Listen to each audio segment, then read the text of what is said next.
What up, Razzballers? Good morning from wherever you are, unless it's Australia, but it actually technically is morning, so we're going to keep it around on the 5 panel. We have a special one for you today on the Sunday Live Start Sit Show for Razzball. We got a 5 panel of our analysts holding it down. We got your start sits, we got trade questions, we got weather reports, we got injury reports. We're helping you win week 2 right now on the Razzball Fantasy Football Show.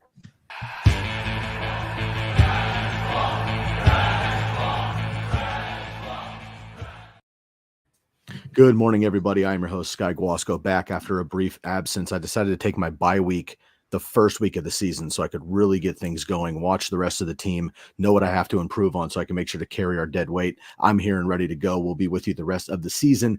We got Ben Wasley coming in all the way from down under. That is at First Down.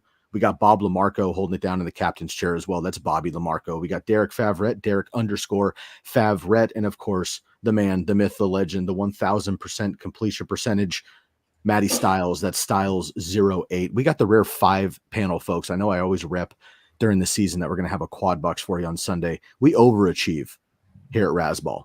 So you can make sure we have a 5 panel for you holding it down. We got Bill Dino in the place. We got Lynn Dorfins. We got a handful of other regulars holding it down for us. And we're going to get to all of your start sit questions for week 2 in just a few brief moments. Before we do that, of course, I want to remind everybody, you can find everything and all of your unique tools and all of our fabulous writers at football.razzball.com throughout the week and throughout the season. You can also catch all of our episodes right here on YouTube. You can subscribe, hit the bell, leave a comment to your best shows, chime in. We get to all of our questions. Again, batting 1,000 on the last handful of seasons. Those of you on the go, like me all the time, moving, you can catch us on the podcast side. That's the Razzball Fantasy Football Podcast, anywhere you listen to your audio.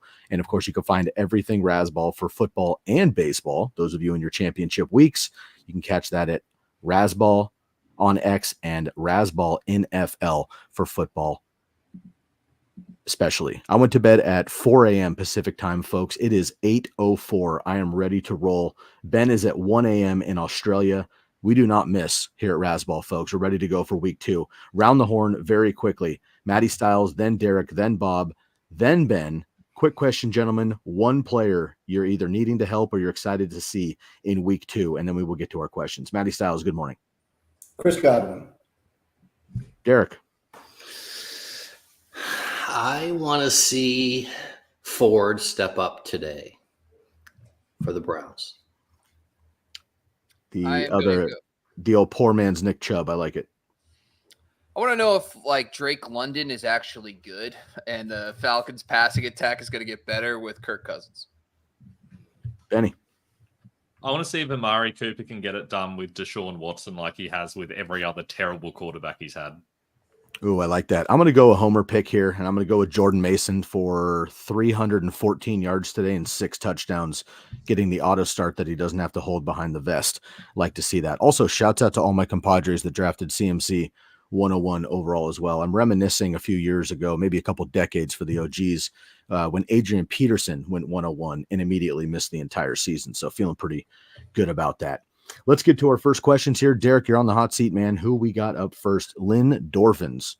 I think Lynn Dorfins is rolling on season 5 with us, maybe 4. Trying to keep track of all these guys. But Lynn Dorfins, good morning and welcome back to the program. Happy Sunday indeed. Have to start one at wide receiver. This is half PPR. Folks coming into the chat, veteran move right off the bat by Lynn Dorfins, giving us what he needs. A nice, pleasant greeting for the morning, but also league settings, very important. We need one wide receiver, gentlemen, at half PPR. Would you wait and start either A.J. Brown if he plays or Darnell Mooney if A.J. Brown is out tomorrow night, or just Worthy today, Hollywood Brown on IR, missing the next month of the season? Styles, you're up first. Actually, Hollywood Brown is out for the regular season. He's out entirely. I missed that. There we go. They updated that either late last night while you were blowing into the didgeridoo, or there it is. That's freestyle didgeridoo for me. The people that don't it's 4 hours of sleep didgeridoo is what that is. Didgeridoo, and there's freestyle, Bob. If you want to go ahead and Google both of those, you can get a couple of videos to see what's different. For me, I take what I consider guaranteed points with Worthy, and I don't play the just in case Mooney. Derek and I have a team we're splitting. We have to play the just in case Mooney card, but we don't have Worthy as an option. If we had Worthy as an option, to me, it's a no-brainer. I start Worthy, and I hope AJ Brown is good for week 3. Yeah, and before I jump in, I just want to say I jumped to this question because I expected there's going to be a number of AJ Brown type questions, so I wanted to hit this up right up front. In fact, I've got him in a number of leagues, and I spent a lot of time yesterday rostering McLeod or Dotson for this very reason. If I had Worthy, I'm starting Worthy, so I'm there with Matt as well. Don't even play the game, having to rely on Mooney. If you've got Worthy, just go ahead and start him. Ben, let's have you go up before the boss there. Ben, you're up next. I was about to say we switched around. I wasn't expecting this sudden substitution. I'm actually on the other side. Yeah, I'm actually on the other side. I don't particularly love Worthy relative to Mooney. I actually feel like Mooney's got a pretty good matchup, and I feel like he's actually pretty close to Worthy. So for me, I'm willing to risk it on Brown and see how it goes. And if he doesn't, I'm actually pretty happy to be playing Mooney, assuming you don't actually have to drop someone off your bench just to go and get Mooney, because that's probably a wasted spot. Well, let me go ahead and take a note that Ben on his first question has disagreed with both Derek and I. You guys go ahead, but I'm going to write this down. Ben, it's B-E-N, right? B-E-N. What other way is there a way to spell Ben? Ben, is that a B-E-N or like a It could be a silent E at the end, right? B-E-N-E. Double B-N, yeah. Could be that's 2 N's. Wow. And I don't know, maybe his government name is Benjamin, but we just call him Ben because we haven't asked. Come on, Bob. That is a true fact. Yeah. I'll just go. Right. I'll go Wasley instead. I'll put his last name so that way. If I'm in trouble, it's probably Benjamin. It sounds like I'm in trouble, so that's probably a good idea. And I'll make up a middle name in my notes. I am gonna go with Ben on this one. Honestly, like the Worthy stuff last week. I mean, he had 3 targets. I know he scored a couple touchdowns, and that's great. But Cincinnati, their defense is going to be a little more formidable, I think, this week. So I'm going to go AJ Brown, and then if he's out, I'm okay with Darnell Mooney. I would not, this was like a Ray McLeod, Jahan Dotson, I would say go Worthy. But I think Mooney actually is going to surprise a few people. The Eagles secondary has just been awful. So I'm going to go with Ben on this one. I have the Ray McLeod, Jahan Dotson text from somebody. No name, but I have that very text. 3 teams I had to do that. I had to roster one or the other, or in one case, both of them, just to have an option tomorrow in case. Sky, you're going to break a tie. You're not usually in the situation where you have to break a tie. You're going to break a tie right off the bat. Here we go, Switzerland. Oh, that's Italy. My bad. Xavier Worthy. Just 2 receptions last week, 57 yards, 47 yards, 21 rushing, 2 touchdowns, but more opportunity. Baltimore is a much better defense than Cincinnati. I want the Chiefs at home all the time. The automatic number 2 now, because Travis Kelce may just not be the number 2 right now. So I'm going to take Rashee Rice to the moon until that doesn't happen. And Xavier Worthy, absolutely, because he can beat him deep. He can get volume. I think that's going to happen. He was wide receiver 9 in the second best formatting, which is half PPR that Lynn Dorfins plays. So I'll split it here. I don't want the stress. I love me some Darnell Mooney. I don't want the stress of AJB and Mooney on Monday night. So I'm just going to take the points with Worthy on Sunday. Let's move on.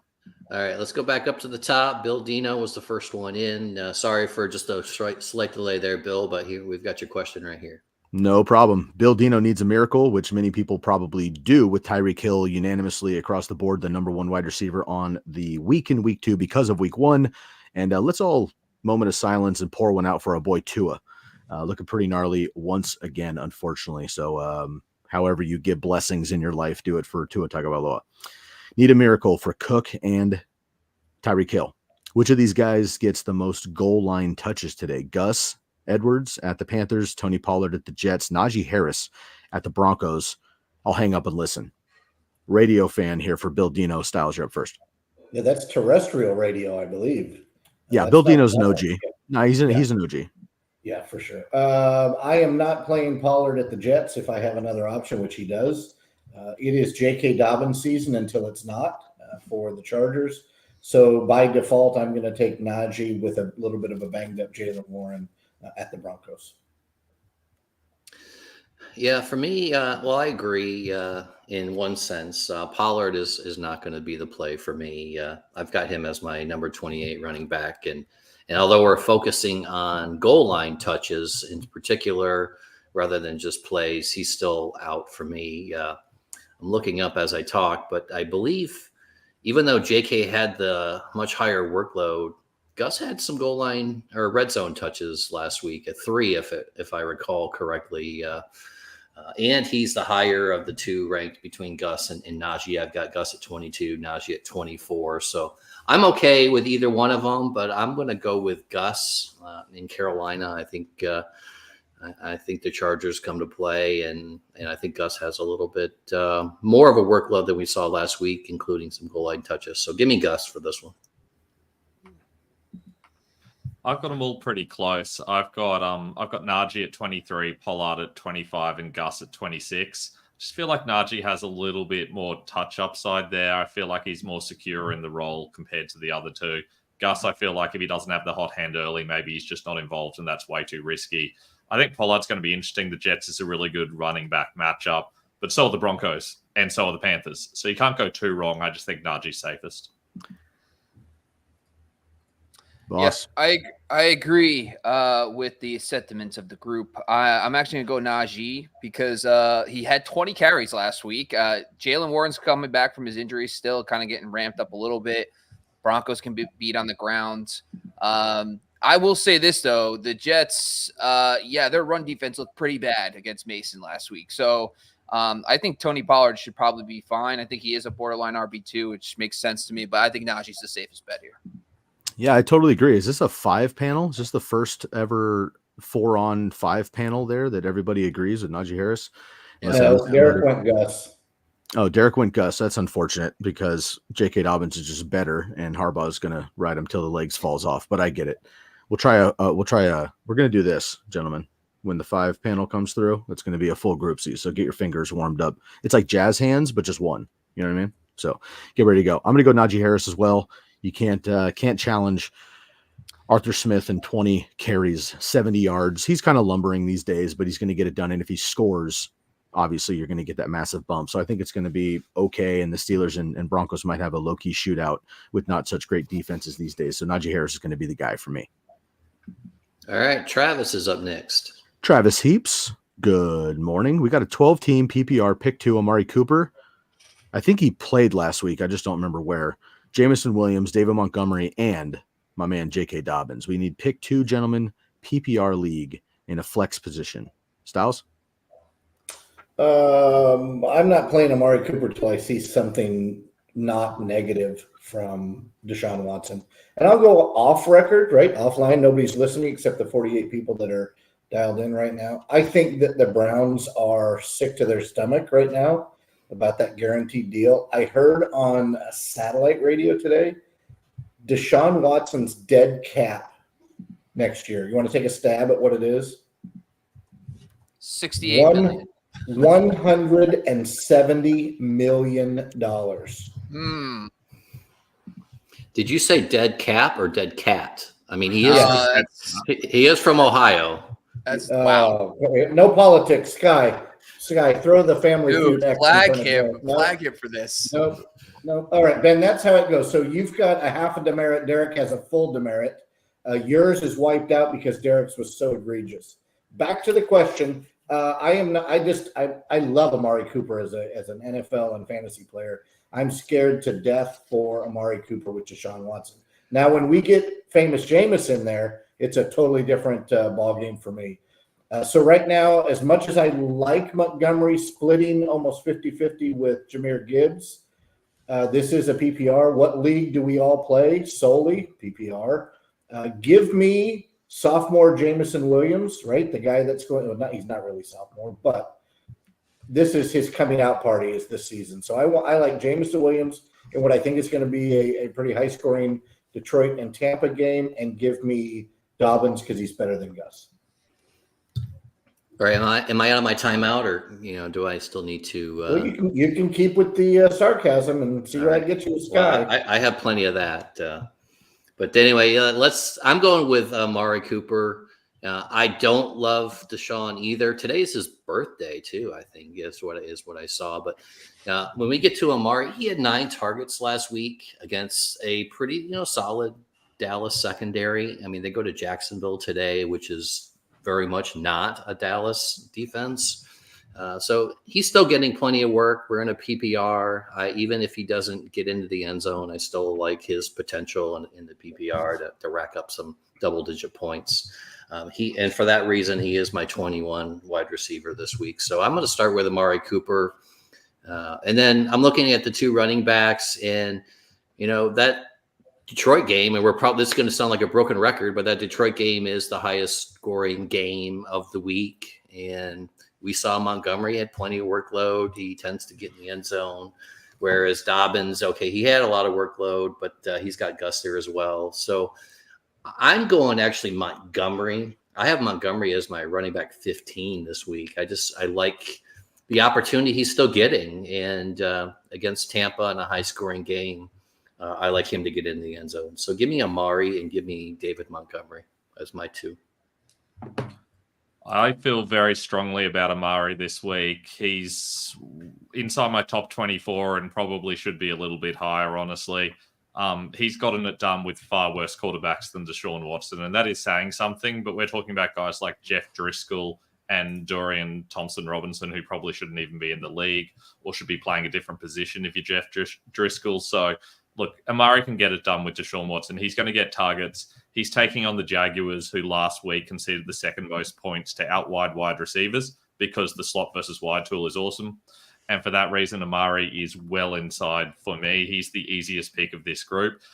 The real question is Jamison Williams against David Montgomery. I really like Montgomery's touchdown upside. This is going to be a very high-scoring game. The Lions and the Bucks, according to Vegas, could be the highest-scoring game of the week. And so you want the goal line carries there for the team likely to win. Having said that, if it's a high-scoring game, Jamison Williams is going to be very involved as well. I'm going Cooper and Williams. It's funny. Montgomery did not look good last year against the Bucks. Both games, he did not produce really. The Bucks are not. It's a pass funnel defense, so Jared Goff's probably going to be the one that takes on the workload here. I think Cooper. I was high on Cooper in the offseason, and he had a bad week 1, but he's playing Jacksonville, and they just lost Campbell, one of their top outside cornerbacks, and they are terrible against perimeter receivers. So you got to put Amari Cooper back in. The question is, like, J.K. Dobbins, he did it on like 10 carries last week. He had 126 rushing yards, but it was like 10 carries. But Carolina's so bad against the run. Like, right? I mean, we got to start. I feel like we got to play J.K. Dobbins. This is a tough one. I would say I'm going to go Dobbins and Cooper. Dobbins for sure for me, and I lean Jamison Williams, but I think Amari Cooper has a significant bounce back as well. Best of luck, Travis. I don't even think there was an answer in there. I think like we all had a different response. All right, we're back to Lindorphins for his second question. Looking ahead, again, gentlemen, this is half PPR. Best week 3 DST. Raiders at Panthers, Packers at the Titans, Bengals at the Washington Commanders, and Chargers at the Steelers. Styles. Flip a coin 3 times with DST. Who saw what the Bills did on Thursday coming? We certainly didn't. He's tucking week 3. He's ahead of the game here. I like Max Crosby against Bryce Young. I'm not sold on my Packers being a defense that you want to start in fantasy. I don't know that the Bengals are going to be able to hold Jaden Daniels down. Wait a minute. Look at the end. It's never Fields. Give me the Chargers. I'm done. Next. Yeah, for me, I actually don't hate the Raiders in this case. Hosting Carolina, I mean, the Raiders are coming east to Baltimore today. They're going to start 0-2, but they come home. They go home to host Carolina in Vegas. I actually don't hate the Raiders in this one, to be honest with you. My second choice, I would go with the Chargers as well. But if Chargers were playing at home, I'd probably be a little stronger there. But I'd like the Raiders, and then my plan B would be the Chargers. Ben, you're on mute.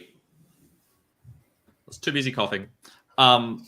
Look, I think we'll have a better idea this week about how the Chargers are going to go against bad offenses, and that'll give us a good idea of how they're going to cope with a slightly better one in Pittsburgh. But for me, it's the Raiders.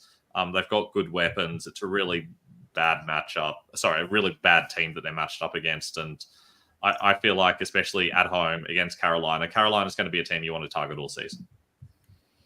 By the way, it looks like it's like 1 a.m. there. Like you gotta have. It does look like it does have that feel right now. So I really do appreciate you being on, man.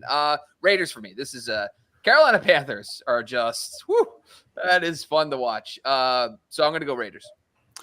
Yeah, it looks like about 1 p.m. San Francisco time behind me. Nice day at Candlestick there, folks. So the wind is just about to be the worst in the entire country at about 5 p.m., but it's not yet. So you're really excited to still be at Candlestick Park. Shouts out to the Giants. Weather teaser right here or what? Yeah. Just matching the vibe of the 1 a.m. and 4 a.m. vibes we got rolling on today. Raiders, big time. I agree with Ben completely.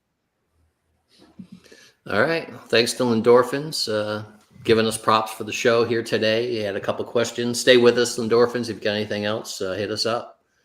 Bill comes in next with another question.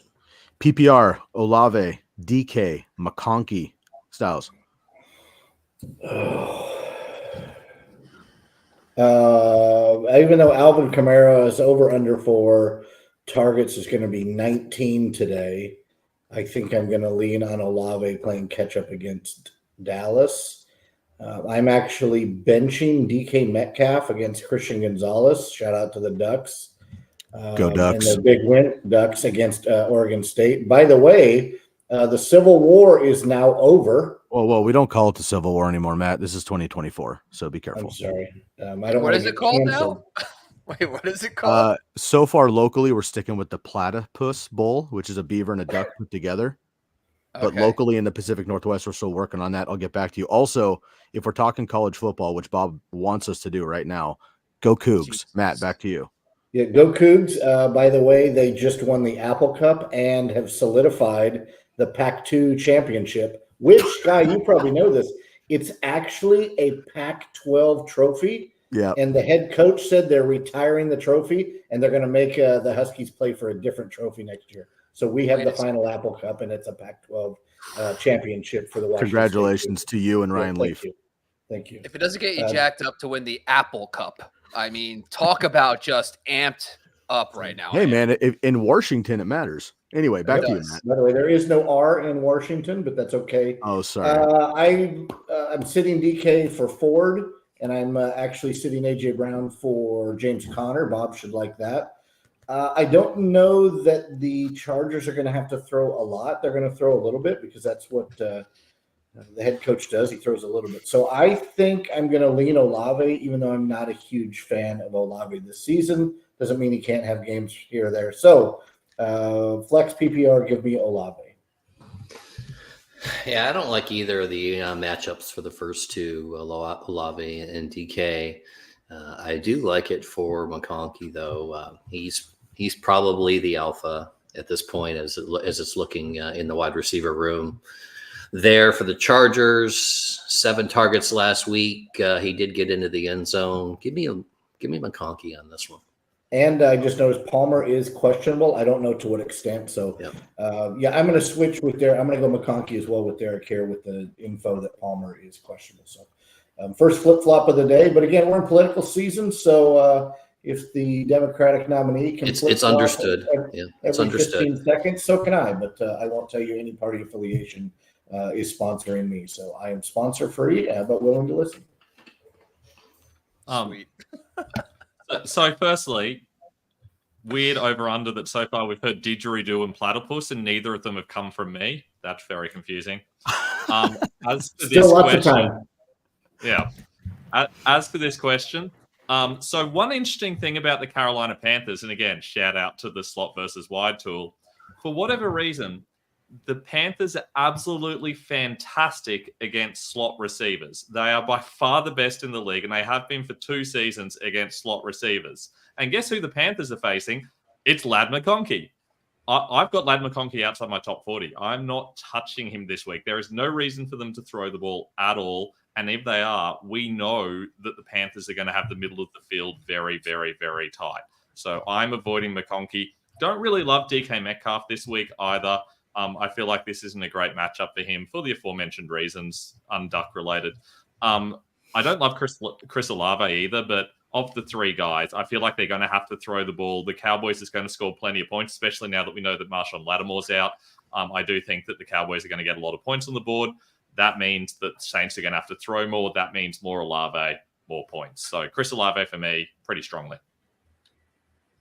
Yep, I'm going Chris Olave as well. I think the Cowboys at home have always been really good. They're going to score points. I think and for what it's worth, Trayvon Diggs doesn't shadow, so we don't have to worry about him moving along each side. So he'll have plenty of opportunities against the other corners in a game where they're probably heavy underdogs. So I'm going to go Chris Olave.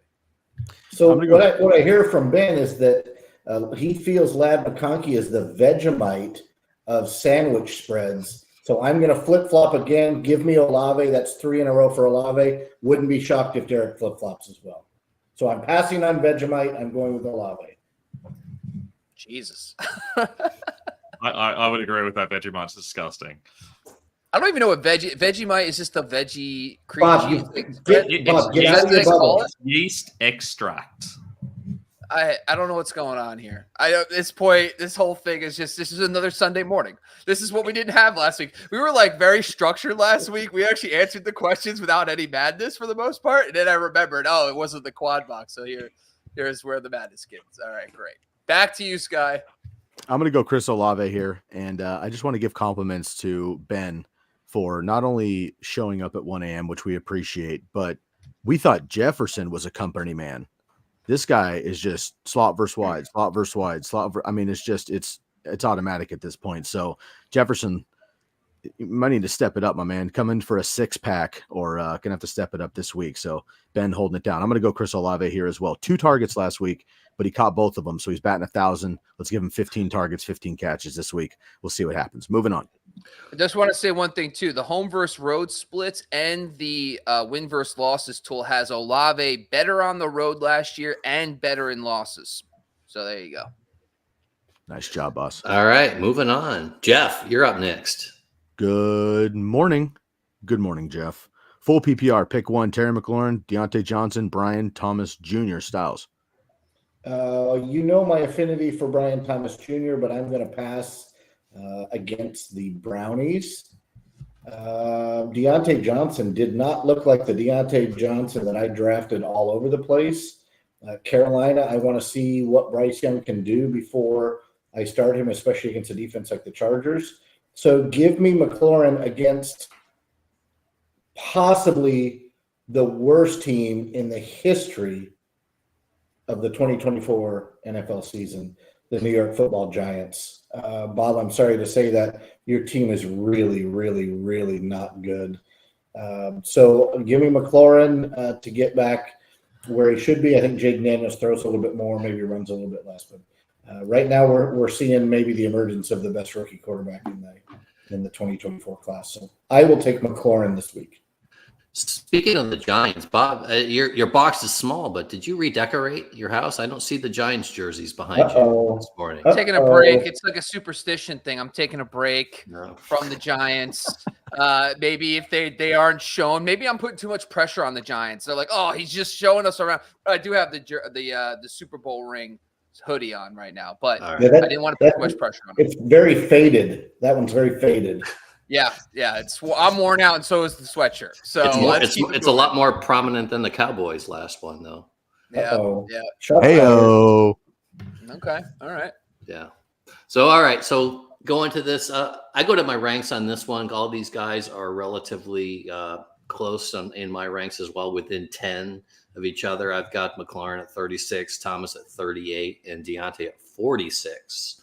And so between that and the fact that, like we just talked about, they're at home facing the New York Giants, give me Terry McLaurin.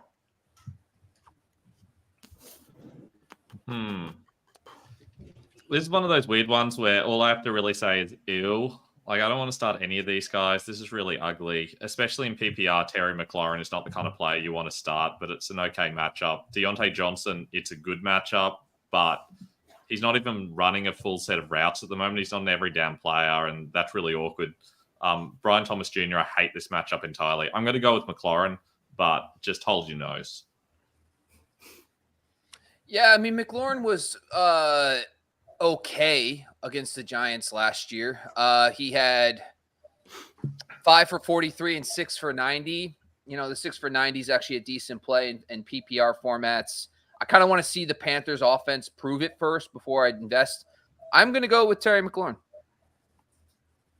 I would go Brian Thomas Jr. easy if he was playing pretty much anyone other than the Browns, but I hate the matchup. Last week, though, nice debut as a rookie, and Jags look okay there. This is rough. I can't go Deontay Johnson. I got to go Terry McLaurin, but, man, it's just so hit or miss. I just feel like the Giants are that bad.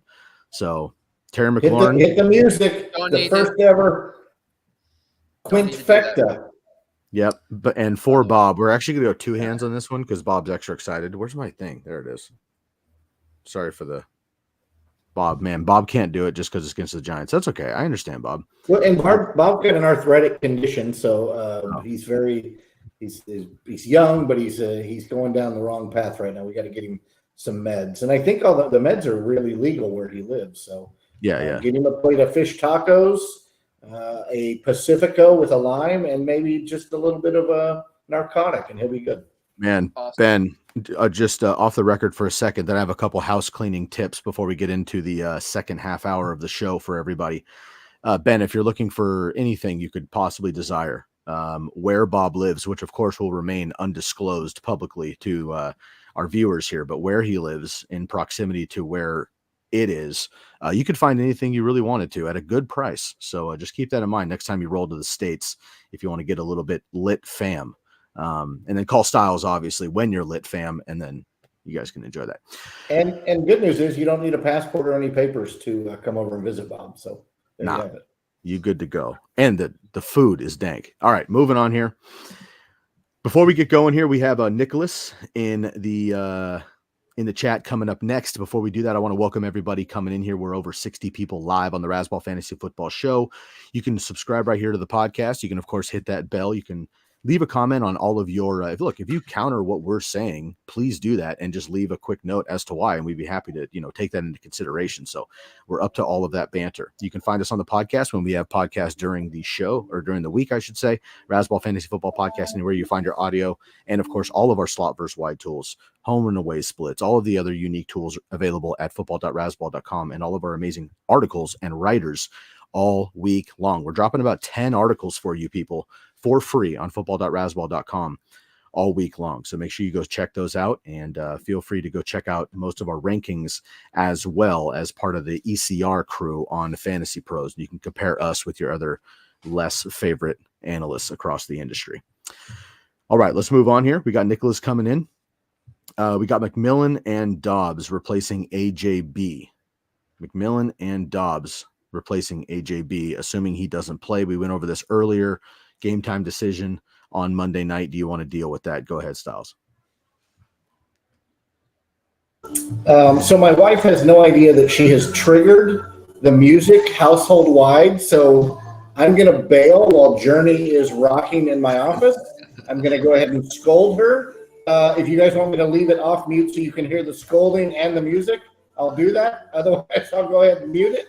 And we're going to go ahead and find if the divorce court will accept papers on a Sunday. For legal reasons, we better go on mute. Yes, I'm muting. All right. So ridiculous. This is what I get. This is my life. This is why I can't have nice things.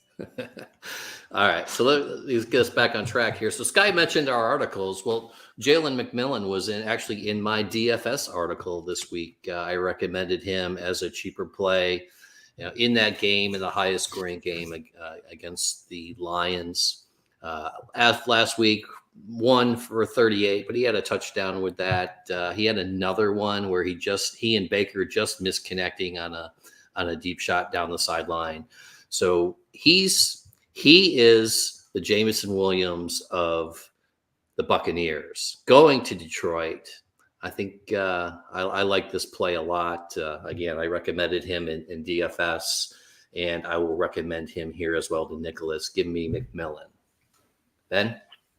I am inclined to agree with Derek. I think that McMillan is a good play this week. He had more snaps and more routes than both Mike Evans and Chris Godwin last week on debut, which I think is a pretty good sign. We just need to actually see the targets happen. He's always going to sit behind Evans and Godwin. Against the Lions, there's no one that can really lock those guys up. So it's not like there's any reason to believe that he's going to have a lot of targets, but he's going to have opportunities to score because I think everyone's going to score in this game. So I like him a lot more than Dobbs. Plus, he doesn't have Malik Willis throwing him the ball. Having said that, I don't think it's totally out of the question in the next couple of hours that you might decide that you just want to start AJ Brown instead and go for his upside based on whatever it looks like in your matchup and whether you think you have a realistic chance to win by only getting a few points with McMillan. Yeah, I'm not going to touch the Packers passing attack with Malik Willis. That's just not even an option at all. So I'm going to go. This one's McMillan for me, unless you can scoop up a Darnell Mooney, for example, if he's on waivers. I would be okay. I don't think anybody's rushing out to grab Dobbs after week 1 either. So if you wanted to drop Dobbs and pick up Darnell Mooney, if you wanted to wait for AJ Brown, I don't think that's a bad option because Love should be out until probably week 5. Yeah, if I had Robert Brooks or Donald Driver on my waiver wire, I might risk it there with the Packers pickup. Otherwise, I'm going to stick with these guys and go McMillan as well. Baker's throwing 4 touchdowns on accident. Maybe he'll throw 3 at least this week and we'll be okay. That's QB number 12, Baker Mayfield, by the way. Yeah, fun fact, Matt. Went to high school with Neil Schoen, who is the son the guitarist from Journey. It's his son, yes. Neil Schoen Jr., like Gardner Minshew the second. Yes, exactly. And extremely arrogant off the record. I didn't say that publicly, but wasn't my cup of tea. Let's move on. Oh, by the way, I go with McMillan too. Is this how we break the internet? That Sky's talking slander about celebrities' kids, or what? Hey, man. Slander if it's true. Exactly. All right. Views are views. Kid Kobe. Good morning. Need a flex, please. PPR. Nice. Thank you. Well written out. Excuse me. Jameson Williams, Pollard, Swift, Drake London. I have Amon-Ra St. Brown and Rashee Rice already in my wide receiver 1 and 2. You're looking nice. So this is like bonus points over here. This is the piece of pie after you already had cake. We got Jameson Williams, we got Pollard, Swift, and Drake London styles. Drake London, and I will hear nothing else. Yeah, I just saw Jameson Williams is in. He's active this week, but I want the wide receiver against the very porous Philadelphia defense. Give me Drake London. Currently 30th ranked Philadelphia defense. And by the way, proof of life, I will bring my wife in before the show's over. You'll know everything's covered. I will only have you look at her right eye. We'll leave it at that. Oh, Jesus. Oh she's chopping vegetables. And all right, first of all, jalapeno in her eye. Listen, we gotta just reel it in a little. DV comments, we gotta just reel it in, folks. Like, come on. This is definitely the internet's not going to break, but we will. All right, so let's keep moving. Ask Derek in a fist fight who would win, me or my wife. That's not even a fair question. No, I would get shellacked. Perfect. I only talk like this when she can't hear us. It's good. It's good. That's smart. Yeah. Okay. Drake London. Moving on. Welcome, Ben. Ben. Yeah, I mean, Jesus. No, unfortunately, I wish I could say this is a unique situation, but it's actually kind of status quo. So, yeah, Sundays get weird. That's okay.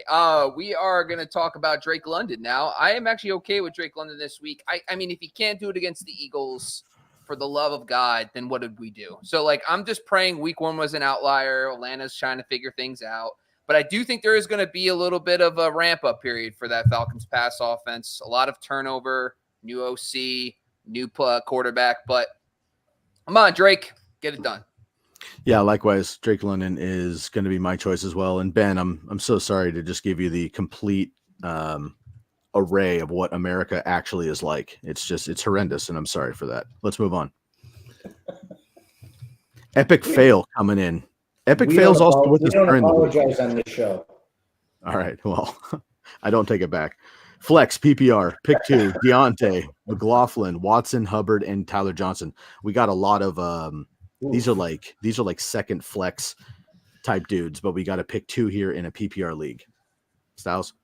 And we love epic fail, right? Because you had to figure out what the letters and numbers were there, and because I love Sky and because of the way he just apologized, man, I'm sorry.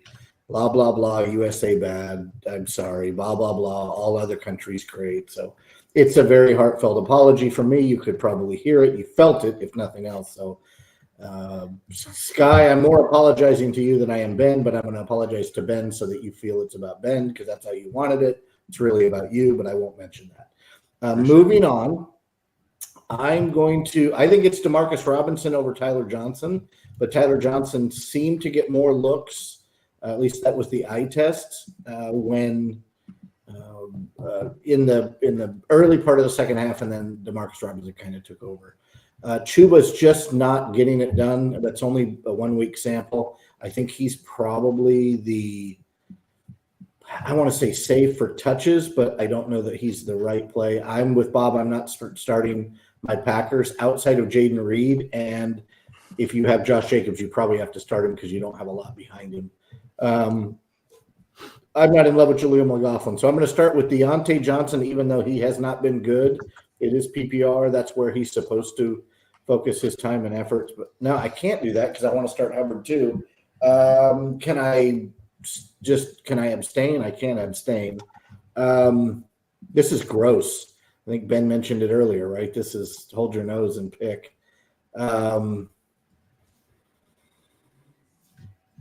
All right, so if this is my squad, what am I going to do? Number one, I'm looking for Moody on the wire. I'm looking for DeMarcus Robinson on the wire. If they're both gone, give me game script Deontay and give me maybe you get one deep pass for Watson and he makes up for a terrible Malik Willis game with one play. Well, first of all, Matt, thank you for talking that out because I had to search all over my sheets to try to figure out where these 5 are, and it was a little challenging. Yeah, this is a tough call. I guess that's why they pay us the big bucks here. But so I've got Chuba and McLaughlin actually almost right next to each other, 35 and 37 respectively. So there's not really a lot of separation there.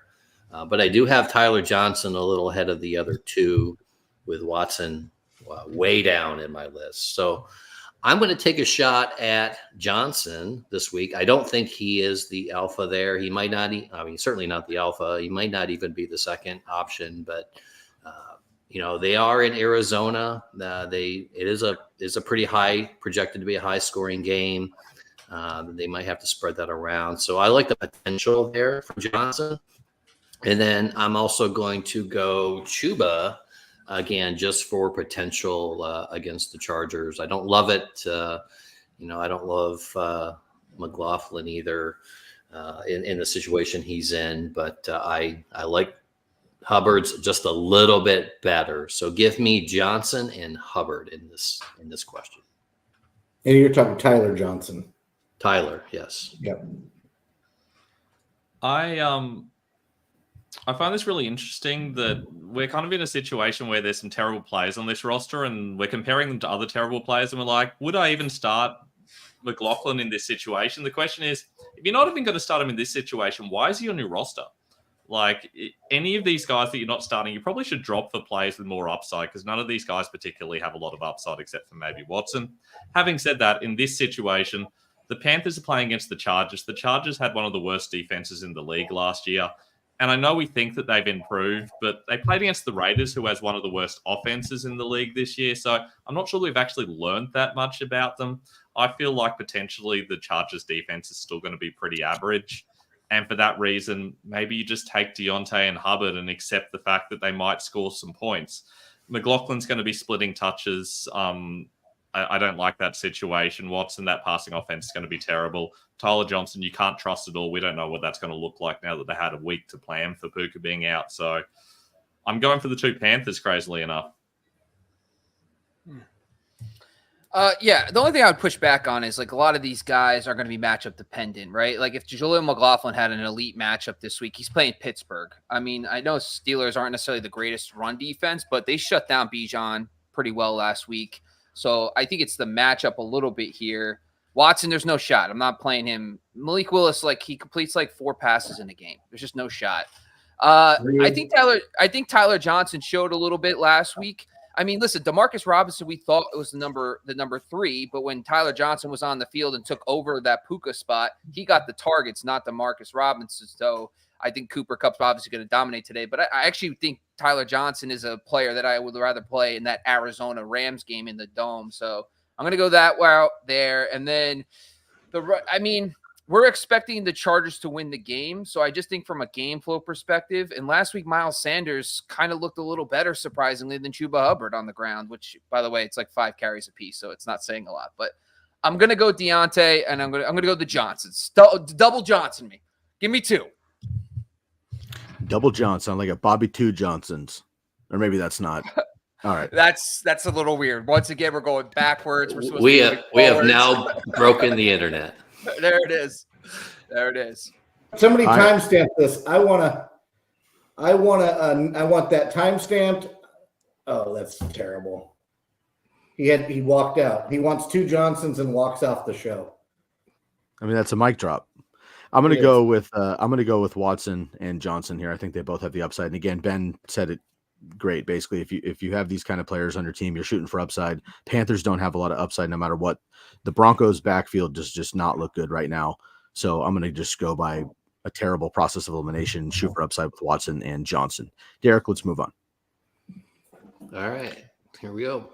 All right, quick shout out here. The boss has stepped away, so has Matt. We'll go triple box here for a second. Ben and I will be stepping out for the rest of the show here in about 10 minutes, and the guys will take you through the rest of the way. We do have some more analysts popping on for the rest of the morning. You're tuned in here to the Razzball Fantasy Football Show. We do have Bob's injury report as well, which has all of the questionable / out players and what that means for matchups coming up at the top of the hour. That's 9 a.m. on the west side. That's noon on the east side, and that would be 1, 2, 3. That's 2 a.m. if you're in Australia, I believe. So stay tuned and make sure that you are here with us at Razzball Fantasy Football Show. And if you'd like to get your question answered quickly, you have stuff to do this morning before kickoff, you can super chat us and you can hit that feature and you can let us know, suggest and contribute any type of contribution to the show, whether it be $1, $20, whatever it is, and it's valuable to you. They all are appreciated, of course, and we'll take your question and move it right to the top of the ladder. Sometimes it does take us a while, as you can see, to get through them all, but we will. But you can bump yours to the front of the line should you need to do that with a super chat. All right, gentlemen, let's get into this here. Puro Castillo, welcome to the program. Flowers, Montgomery, or Alec Pierce? Derek, we'll start with you. Yeah, and I just want to add, he followed up and let us know this is a full PPR. So that actually helps me out because I would be on the fence between Flowers and Montgomery if we didn't know otherwise. But being a full PPR, I've got Flowers actually ranked in my list a little higher. So give me Flowers here. Ben, go ahead. Yeah, I'd be inclined to agree. Alec Pierce only becomes a little bit interesting because we do know now that Josh Downs is definitely out, but realistically, he's nowhere near these other 2 guys. It's got to be Flowers because of the PPR aspect. I do think Montgomery has really good touchdown upside, especially relative to Flowers, but Flowers has that PPR floor. Styles, welcome back. We got a PPR question here from Puro. Flowers, Montgomery, Alec Pierce. Well, since I can't pick another Johnson for Bob, he's got plenty of Johnsons on his hands. I'm going to go Flowers. Pierce, as Ben kind of alluded to, is not in the same discussion. Pierce is a best ball guy that you hope does what he did last week a couple more times during the season, but I don't think he's even a matchup dependent guy. So give me Flowers. If you have a flex open, I love Montgomery there as well, but Flowers for me as well. I just want to confirm 0 Johnsons in hand right now. Just want to let everybody know that's a fact. I'm going to go Flowers as well in full PPR. I am going to go Flowers also. Let's get a couple more questions in here. I did mention Bob and Matt while you guys were gone. Ben and I will be stepping away, but the viewers are ready for the rest of our panelists coming up, and Bob's injury report coming up at the top of the hour as well. 8 minutes and counting, gentlemen. Let's make it happen. Let's get through 5 more at least here. A little rapid fire here to speed this up a bit as we get going. We got 70 people tuning in, and we are 1 hour away from kickoff. Kyle, good morning. For my second QB spot, sit Lawrence or Fields? Styles? No, it's never Fields. Derek? No, sit Lawrence. Sit Fields. Stick with Lawrence. Go with what you know rather than what you hope to know. Ben? I'm going the other way. Lawrence, terrible matchup against Cleveland. I am playing Fields. That rushing floor is very valuable. We already know, baby. Give me Justin Fields. Yeah, I'm going to go the same way here. I'm going to go never against the Browns, so I'll go Fields as well. Let's move on. Nefrox, I believe I have this correct. Full PPR, I need to fill my flex. We have Brian Thomas Jr., or is this, it's not his dad, Brian Thomas Jr., DeAndre Swift, DK Metcalf, and a limited Keenan Allen. Styles? Oh, see, again, and that's why we're here, right? It's questions like this. We all have them in our own leagues as well. I don't love Brian Thomas against the Browns. I don't love the Bears because they're the Bears. I don't love DK with his matchup today. But with these 4 players, knowing that Keenan Allen is dinged up, even though he could play the slot and he could get 10, 12 targets in this game, we have not seen anything that says Caleb Williams is good. So I'm going to go with the best player on the list, and I'm going to go with DK Metcalf. Well, I too am going to go with the best player on the list because I don't like any of these matchups as well, and I'm going DK Metcalf. Metcalf, it's not even close to me. Yeah, the Texans did a good job shutting down Taylor last week. That makes me a little worried about Swift on the road. I'm gonna go DK.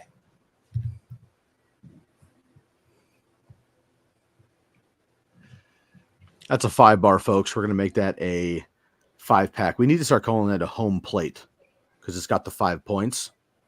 And I'm hosting technically. Bob's not today. So we're going to call that a home plate when we get a 5 pick.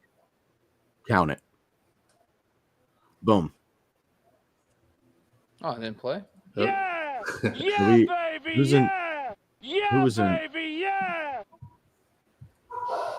Shout out to Mike Myers. All right, moving on here. Nefrox, thank you for tuning in. Epic fail. PPR, pick 1. Brian Thomas Jr. A lot of Brian Thomas Jr. Brian Thomas Jr., Pollard, JSN. That's Jackson Smith and Jigba for you keeping score at home. And Deontay Johnson.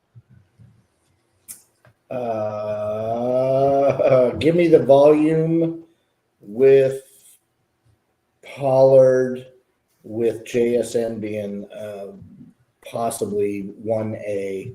I don't know that the PPR is going to matter huge for JSN. He didn't get a lot of looks in week 1, but he's not going to have to face Christian Gonzalez. So I like the volume for Pollard here. It's crazy that during draft season, we would have been happy to have any of these 4 and knew that we were going to start them every week. And now here we are deciding one of the 4. It's crazy to me, but that's why we love football. So give me the volume with Pollard. Yeah, this is a tough pick here. Full PPR, about the similar options. I'm gonna go. If it was me, I'm going Deontay. I just of all the matchups, I just see him with the most potential going in. So give me Deontay on this one. I don't love it, but I'll take in Deontay. I really love running backs playing against the Jets. They've been weak against the run for a long time. I expect that to continue, if only because they're really hard to pass on.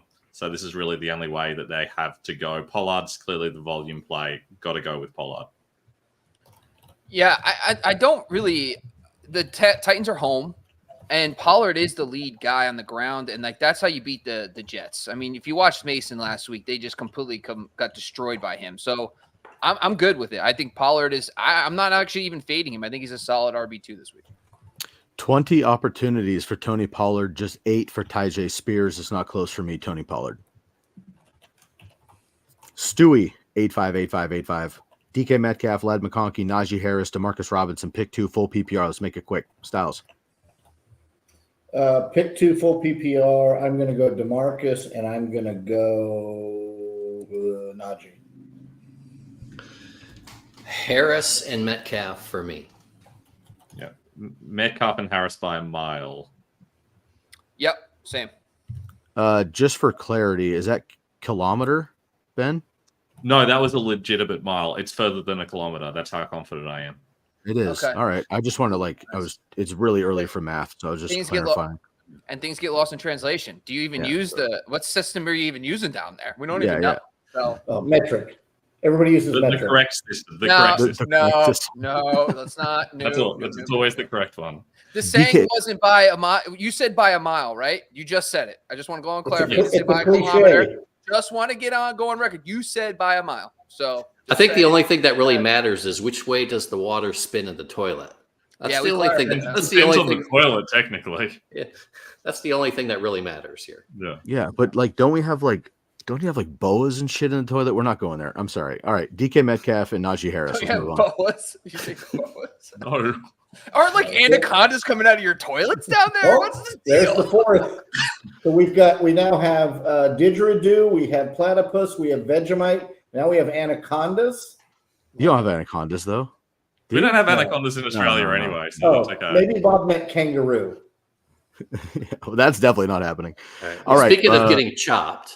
Yeah, nice. We got 3 more questions here until Ben and I jump off the set, and just the rest of you listeners can. I'll just pray for you as I go through the rest of my day with these 3 holding back here at the end. All right, Bill Dino with maybe the most important question of the entire morning. Do any of you play guillotine? Derek, I'm going to lean on you for this one. Yes. So the big answer, Bill, is yes, yes, and yes. Love guillotine.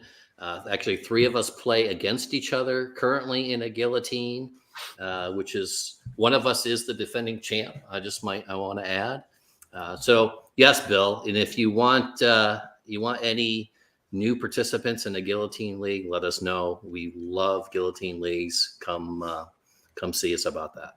We've talked a lot about guillotine on other shows. I'm not going to get into it now, but if you are interested in the format, I recommend you Google and just check it out. It's relatively new the last couple of years. Super fun, very risky, very high level, but it's really, really great and super fun. So check that out, Bill.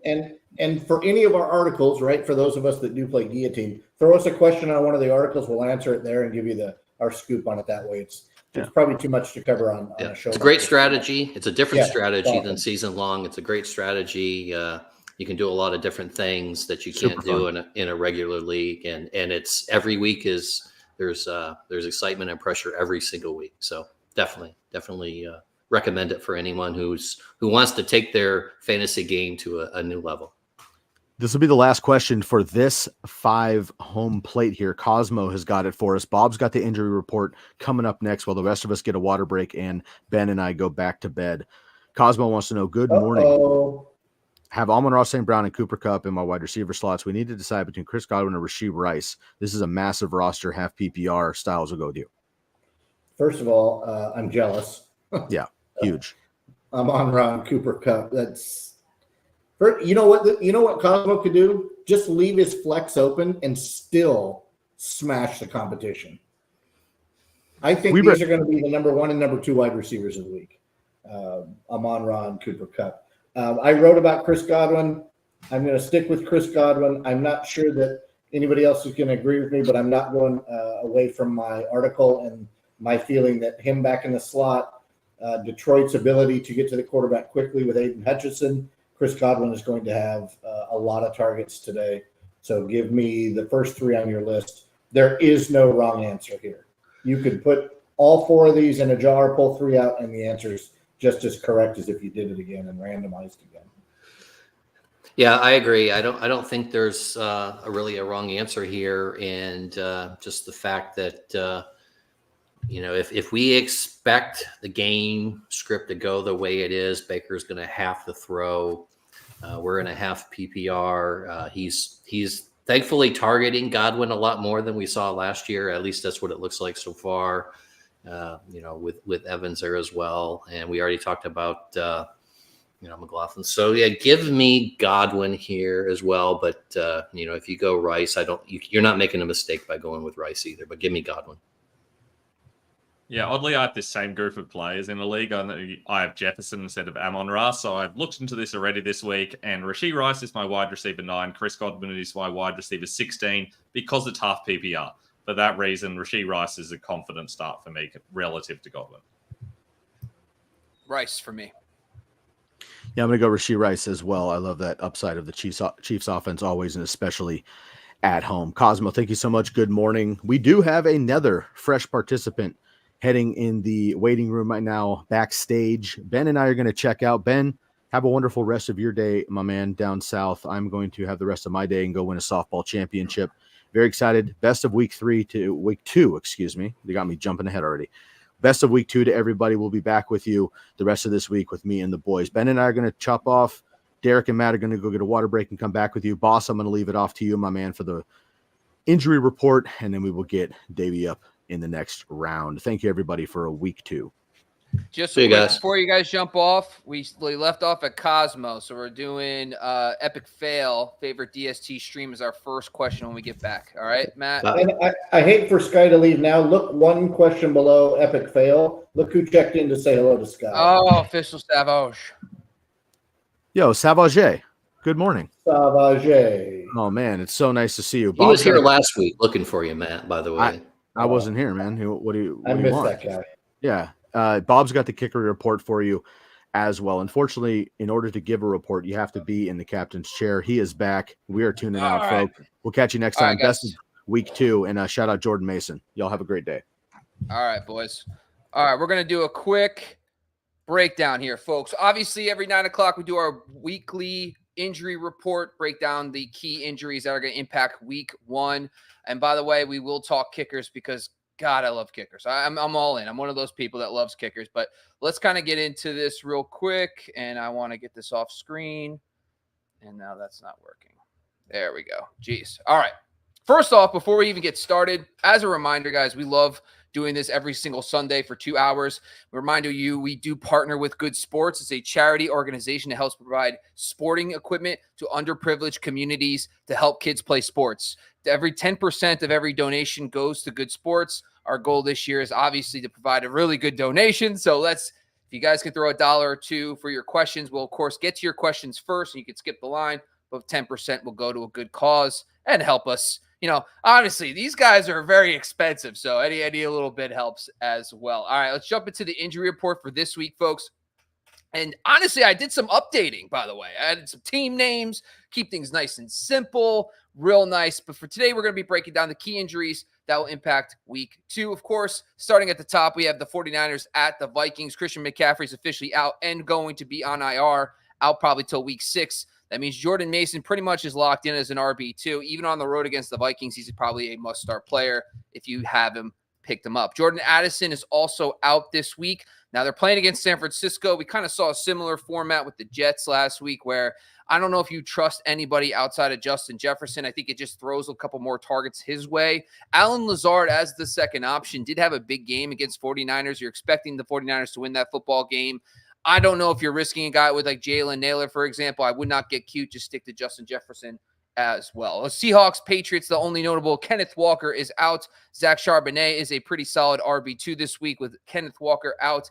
He does get a pretty heavy workload with no real clear-cut RB3. Jumping down to the Emmanuel Forbes, Giants versus the Commanders is out. He's one of the outside cornerbacks. That should help Malik Neighbors. Neighbors is one of the top 20 receivers this week in my rankings. The Commanders have been pretty bad against outside receivers in general. Now they'll be down one of their top corners on the outside. Chargers at Panthers. The Chargers will be out without their safety. Gilman, not really overly stressed about that, but that should help maybe a little bit on the back end for Deontay Johnson, especially in a game where the Panthers are expected to trail. Derek Brown, officially on IR. He was actually out before week 1. The Panthers' run defense is already banged up. They're going to be missing pretty much their best defensive tackle all year long, so that is going to be important. We saw the Panthers get gashed this week. I really like J.K. Dobbins because of that as well. Jumping down to the Saints at Cowboys, the biggest news is Marshawn Lattimore is out of this game. That is big-time news for the outside cornerbacks. Marshawn Lattimore did miss time last year, and the Saints are still very good against perimeter receivers. I don't necessarily feel like Cooks is a must start, but they're at home. He plays better at home. So does Dak. Marshawn Lattimore should help that situation. CeeDee Lamb, of course, is a smash start. They're also going to be down one of their key defensive tackles this week. Honestly, I think Zeke is one of the desperation RB plays at home. Maybe he could fall into the end zone, expected to get a decent workload with Rico Dowdle. Jake Ferguson is out. Not necessarily going to jump in and take any shots at any other tight ends for the Dallas Cowboys. But with Lattimore out and Ferguson out, maybe Cooks is a wide receiver 3 if needed. Of course, going back to more targets for CeeDee Lamb. Jets, Titans, key news, DJ Reed, the other outside of cornerback opposite of Sauce Gardner, is going to be out today. That is big news for the Titans passing game. Reed is also a very good corner. And also Sauce Gardner does not travel with the top number ones. He stays on one side of the field. That should help Hopkins and Ridley get away from him a few times. Maybe if you need to start one of those guys, Ridley might get a few extra passes his way away from Sauce Gardner. Jumping over to the Colts at Packers, Julian Blackmon, the safety for I don't think any of this matters. Truthfully, I don't. Jordan Love is out. I am not really going to touch any of the Packers receiving core, even though the Colts are banged up in the secondary. Outside cornerback Julius Brents is out. Julian Blackmon's starting safety is out. This might be more of a situation moving forward, but the Colts secondary is very banged up right now on the perimeter. They have Kenny Moore in the slot. That could be something, especially for vertical threats. Honestly, Christian Watson, if Love was playing, would be one of my favorite DFS dart throws this week, but he is not. So I am fading the Packers passing game. Josh Downs continues to be out. That should AD Mitchell in the slot. Honestly, overall, I think that game might be lower scoring than we expect. Browns at Jaguars. David Njoku is out. We also have both tackles, Jedrick Wills and Jack Conklin, are out for the Browns today, and Joran Thornhill on the other side for the Browns defense. But let's just focus on the Browns offense first. No Njoku, both tackles out. Listen, the Jaguars are pretty good against the run. They are a pass funnel defense. I do think with both tackles out, they're probably going to have to get the ball out quickly. Maybe look for a guy like Amari Cooper. I think he does have a bounce back this week. Even Elijah Moore, who actually ran more routes than Jerry Jeudy last week, could also be something to monitor in PPR formats. Now, on the other side of the football, the Jaguars as well will be down 2 of their starters in the secondary. Darnell Savage, who's their safety, is out. Tyson Campbell, who's their top cornerback, is out as well. He's on IR. So that just opens up more opportunities. I think Amari Cooper has a bounce back week this week against that Jaguars secondary. Jumping down to the Buccaneers at Lions.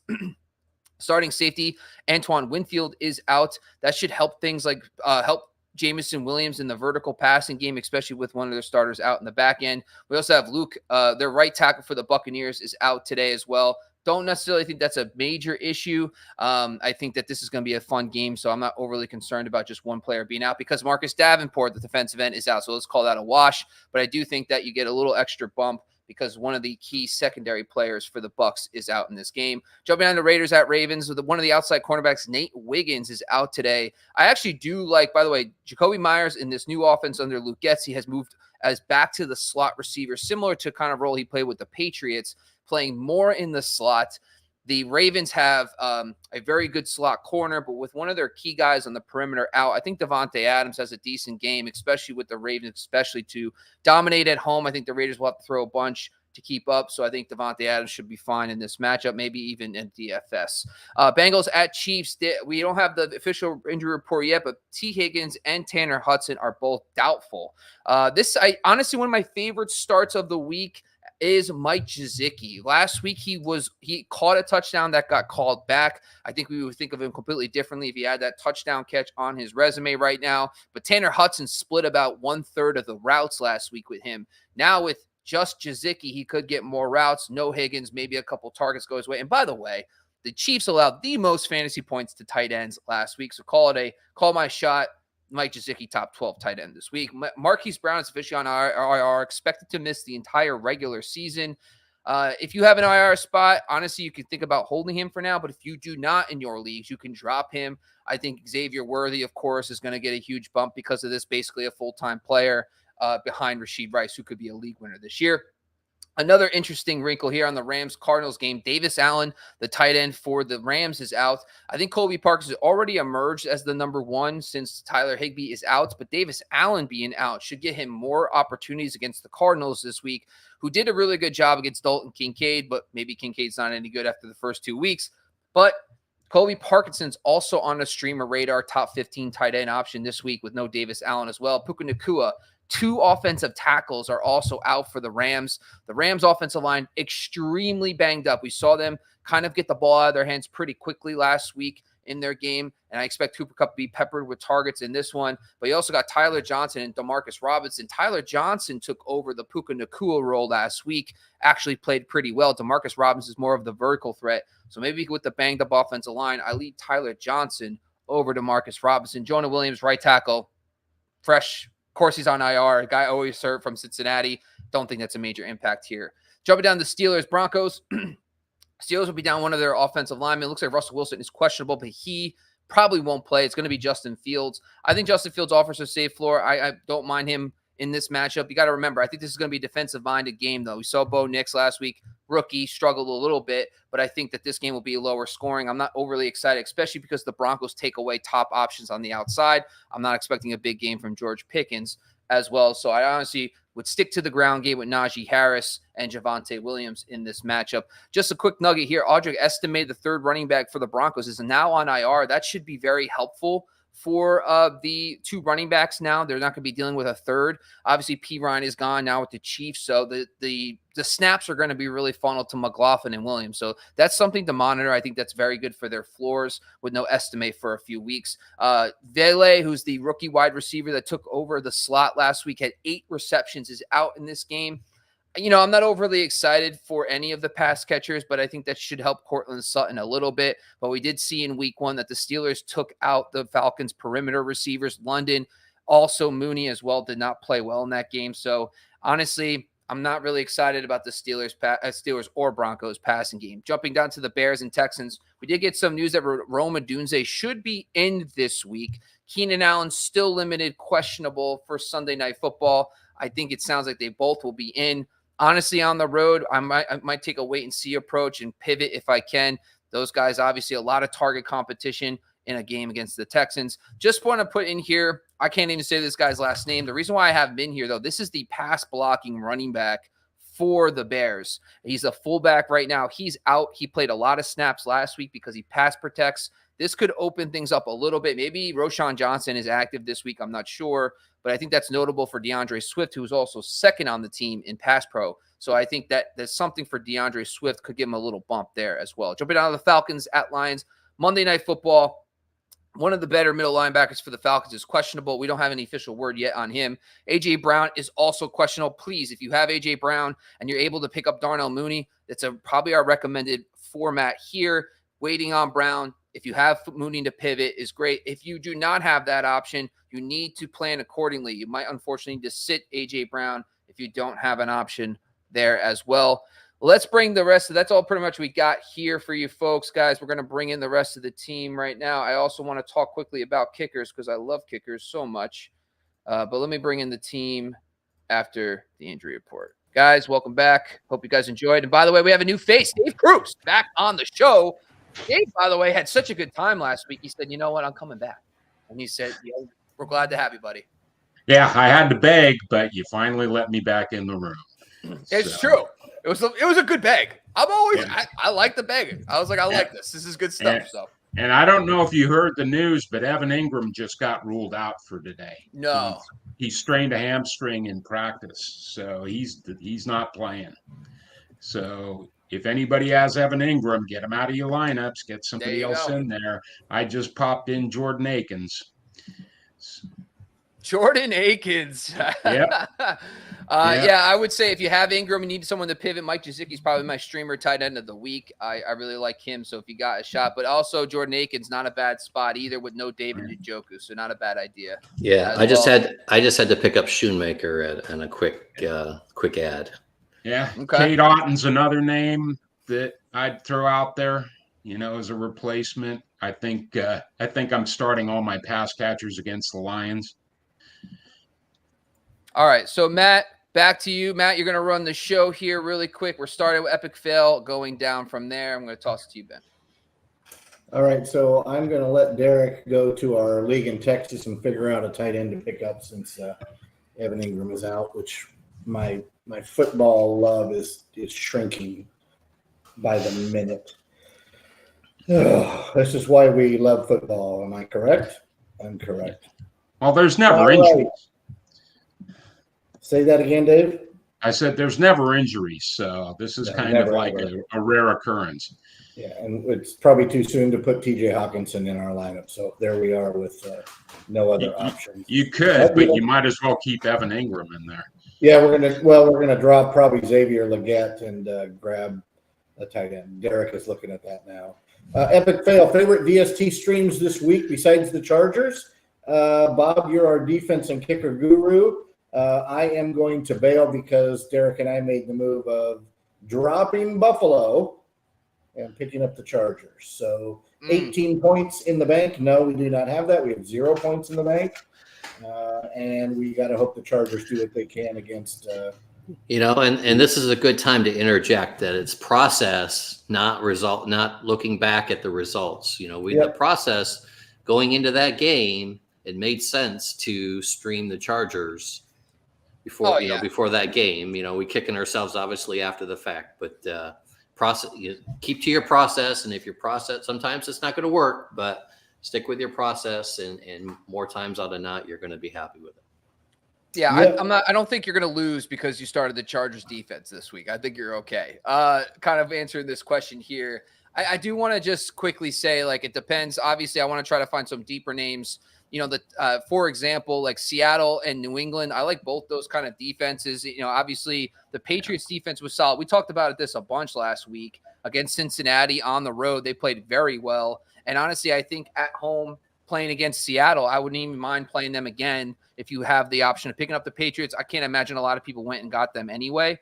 Same thing goes for Seattle on the other side. Listen, Mike McDaniel is McDonald's a really good coach. Seattle is a pretty obviously the scheme is much better than it was under Pete Carroll last year. So I like Seattle if they're playing. By the way, the Patriots are just trying not to lose with Jacoby Brissett right now. They're not going to try to light up the game. I'm not imagining a huge effort from them. And the other one's the Texans at home. They did a really good job shutting down the run last week. I think that's, if you're forcing Caleb Williams to make a bunch of plays, I think that'll open, especially with Keenan Allen and Rome Odunze both limited to an extent. Those are three defenses that I kind of like. If you can get those guys, less owned defenses, of course. So those are the guys I would pick there as well. My K1 kicker of the week is Cameron Dicker, the kicker. Chargers kicker on the road against the Panthers. I think there are going to be a bunch of points in that game. My number 2 was the Packers kicker, but unfortunately Jordan Love is out. I am not touching that anymore. In my other league, I pivoted to Chris Boswell, the Pittsburgh Steelers kicker on the road against the Broncos. Guys, any thoughts about that? I believe Chris Boswell is still kicking week 1 field goals. Yeah. Oh, yeah. Yeah. All right, Derek, what do you think? I'm with Bob a little bit here since we can't pick the Chargers. I like Seattle as a deep streamer option. They were the kind of the fancy pick coming in because they had 2 decent matchups going in the first 2 weeks.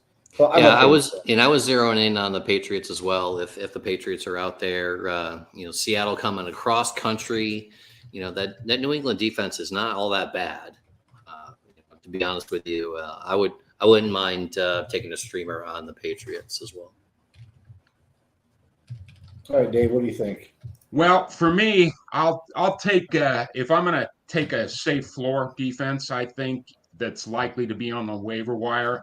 I'm probably going to take Denver in the lowest point total in Vegas game of the week. They didn't look too bad against Seattle last week. And if I want a deeper dive and look for big plays, Chicago was terrific last week. They didn't win that game because of their offense. They won that game because of their special teams. So I'll take them as a high scoring flyer for ceiling. All right, Bob, you've given us your thoughts. Yeah, you don't have anything else to add, I'm assuming. Let's move. All right. Have you done this by saying anything other than Dicker? Cameron Dicker's the way to go if you can get him. Yeah. And my name is season long is Jake Bates. If he's still out there, you should go grab Jake Bates. Yeah. Ironically, I had to drop Dicker to get a replacement tight end in my league as my second you kicker. Had 2 kickers in that league, right? I do, yes. Yeah, so you were insulated. Yeah. I know a lot of people ignore this guy, but I would take Cairo Santos. Okay. Well, there you go. All right. Baker or Purdy? I think that that's a fair question. Purdy didn't look great last week. Baker looked really great on Thursday. So, Derek, VV8 wants to know, you starting Baker or Purdy? Yeah, well, Matt, I don't know if everyone else knows, but that when we lost Jordan Love last week, I went out and picked up Baker Mayfield before Sunday's game. So we had him on the roster before waivers, before that game last week, because of this matchup today at Detroit, as our fill-in for Jordan Love. So yeah, I'm all about Baker today.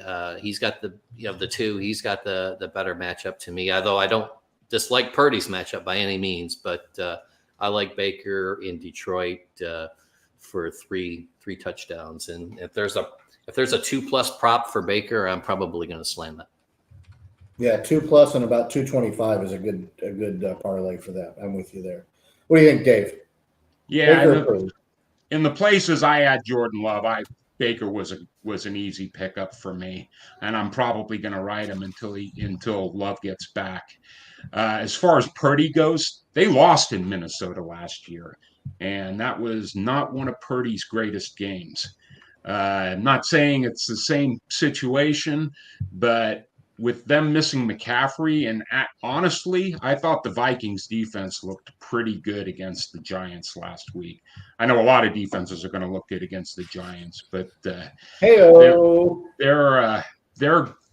looked pretty good. I'm not going to discount them. I kind of like them with the points. So I would take Baker for today for certain. Holster those damn guns. Holster those guns. All right. They're holstered. All right, Bob, what do we think? Yeah. Well, first of all, I think one of the cool things is our home versus away split tool. Purdy's better at home.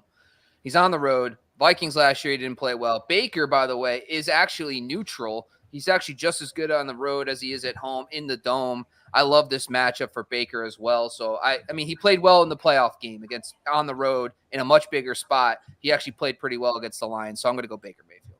All right, so that's 4 of us for Baker Mayfield. We can't, by contractual obligations, we can't call it a quad box because Sky owns that, so we can't use that term right now. Gents, we have about 25.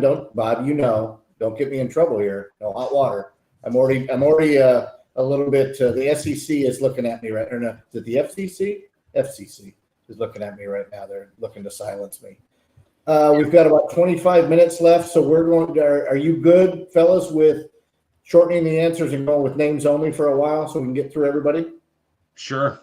Okay, cool. The Stewie, I think we've already had this question. DK, Ladd, Najee, or DeMarcus Robinson, and I think the consensus was DK and Najee, and it wasn't really close. I was slightly different than that, but if we agree that DK and Najee is the way to go, full PPR. Good for me. Yep. Okay. All right. Did we get Travis done? Oh, he was saying thank you. You're welcome, Travis. Clark Kent, we won't tell you what his real name is. Zeke or Ridley PPR? Derek, what do we think? Yeah, give me Ridley. Yeah, Ridley for me too. I just don't think Zeke's going to do much against New Orleans. Yeah, I think DJ Reed out. So give me Ridley. I'm going to be the opposite. I'm going to go with Zeke. I don't like Ridley's matchup, but the crew has said Ridley, so it's probably best that you go with Ridley and don't listen to me as the outlier. Sivan Leg, full PPR, need one flex. Javonte, Jaleel, so the Broncos backfield, Josh Palmer, JSN, or Justice Hill. Derek, what do we think? I think Josh Palmer is active today, but I'm going away from him. Give me Javonte today at home versus Pittsburgh. Yeah, for me, it's pretty easy. It just comes down to the opportunities, and I think Javonte's got those out of these guys. To be fair, Javonte did Jaleel McLaughlin got more attempts last week. So, it wasn't pretty between the two. Audrey Estime is on IR. I know we were supposed to say one-word answers, but I don't care. I just do what I want. You're the That boss. being said, yeah. I guess in this scenario, I'm going to probably go Javante as well. I'm probably going Javante. I want it to be the cute name of Justice Hill, thinking that the Ravens are going to have extra garbage time or he's going to get too. The answer is not Justice Hill. It's Javante. Like Derek said, trust your process. The results will probably bear fruit most times. So the choice for us all is going to be Javante. All right, epic fail again. We love this guy. We're going to have to start charging him rent, even though we don't collect rent in that format. But half-point PPR, Aaron Jones or Bob, look who it is. Huh? Zach Charbonnet. Right? Charbonnet, Charbonnet. Yeah. Bob's favorite. So what do we think? Aaron Jones or Zach this week? Yeah, well, it's an easy question if the Seahawks are not in New England, ironically enough to say. That just sounds weird to say it. I would love to take Charbonnet today, although I have to play him in a couple leagues just because. But it's going to be volume. They're both going to have volume. I have to go Jones, even though I don't love it. With the Indy defense maybe focusing on Jones. San Francisco defense. Actually, it's the Niners defense. Oh, I'm sorry. Niners defense. Yeah, I'm looking at the wrong one. Yeah, give me Jones. Again, I don't love it, but unfortunately, I actually have a little bit of affinity for the New England defense. So give me Jones. Yep, don't like either matchup, but I'm going to take Aaron Jones. Bob? Yeah, when in doubt, go with the better player, Aaron Jones. Yep. Same for me. I don't love either one of the matchups, and I lean, like Derek said, I think the New England defense is a little bit tougher. San Francisco tends to outscore teams. They play defense when they really, really need to, but otherwise they'll give up points. All right, GR. I won't go so far as to say grr like he's growling because I don't think anybody's that mad at us. So GR, welcome to the Sunday show. Half PPR 10-teamer, last flex. And here's the rest of his question. There it is. Any of these mustaches for a Chuba level probable never start. Tyler Johnson, Jalen McMillan, Ty Chandler. Sorry if I missed defensive talk, LA or Indy. I think we go with LA. But Indy should see some turnovers. But for me, it's LA. The Chargers. Derek, what do we think? Should we keep Chuba until Jonathan Brooks is back, or would you stash one of those other players? The way I take this, he's looking for, someone to stash at the end of the bench. Give me McMillan. I like that as more of a long-term play. If there's an injury with one of the players in front of him, I think McMillan has the best chance to get the volume and take the step forward. So give me McMillan. Tempted to say Tyler Johnson with Puka out for 5 to 7 weeks, possibly. But if I had to make a choice right now, it'd be Ty Chandler. I'm going to give Chuba. Wait, is this for Chuba? Okay. I don't know. I got to keep Chuba for another week or two. I can't. He's a starting running back. Ty Chandler is the one, maybe the two. You're looking for an Aaron Jones injury. I guess if you're never going to start Chuba, Ty Chandler, I guess, has some league winning upside if there was something to happen to Aaron Jones. But I don't know. It's only been 1 week. Let me see another week of Chuba. That's how I feel. And then, by the way, I can't. With the Indy stuff, it does feel like we're overthinking it. Malik Willis, we haven't seen him really play since his rookie year. And he hasn't played a lot of snaps since then. So I would hope that he got better over the last 2 years or so. But it's hard to say if he did or not. But it feels like to me, Indy's probably the smash play this week. I mean, is anybody really concerned about Malik Willis this week at all? Is there any – I mean, I guess maybe Josh Jacobs just runs all over him. But doesn't the Indianapolis Colts think we got to stop the run, force this guy to beat us? So don't you think Indy's probably the number one play this week? Is there any objection to that? If I'm looking for a big play, I'm going for Indy. If I'm looking for a safer floor, I'm going Chargers. Yeah, and from the resident Packers fan, I don't know that Matt LaFleur agrees to trade a draft pick as much as Green Bay covets their draft picks. They've seen something from Malik Willis that was not evident in his rookie season when he was clearly overwhelmed.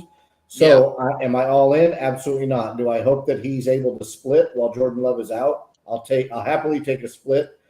He can run, right? So Indy gets a lot of people in the box. They're going to find a way to get Jaden Reed involved. Doesn't necessarily have to be quick passes. It could be runs as well. So I'm with Dave here. I probably lean Chargers. And for the question at the start, I'm going to keep Chuba as well. It's only been 1 week. I'll take the starting running back. For what it's worth, so I just wanted to look this up really quick. 20 for 27, 200 yards, 2 touchdowns, 1 interception in the preseason this year. So maybe he did kind of show. I mean, you got to think LaFleur saw something, right? I mean, so maybe there is, but he is still new to the offense. But I actually think Dave's comment is true. Like if you feel like if you're an underdog, let's say you faced Devin Achane and James Cook on Thursday night, and you're like, well, I need all the points I can get. I think Indy's the way to go. But if you're like obviously the favorite, taking the safe route, the Chargers makes the most sense. So I like that. All right. Did we already answer Bill's question, Derek? Bill Dino? Yeah, Bill just gave us some updates on injuries. Got it. Yeah, so we're at this one. All right, Jets fan. First of all, Bob's not a fan of you being a Jets fan, but Bob, you're okay with 2 teams in one state? You're all right with that, right? No, get him out. Let's go. Go to St. Louis. St. Louis or San Diego. Come on, bring it out. Come on, let's go. Rotate. Or you're not supposed to say where you live. Yeah.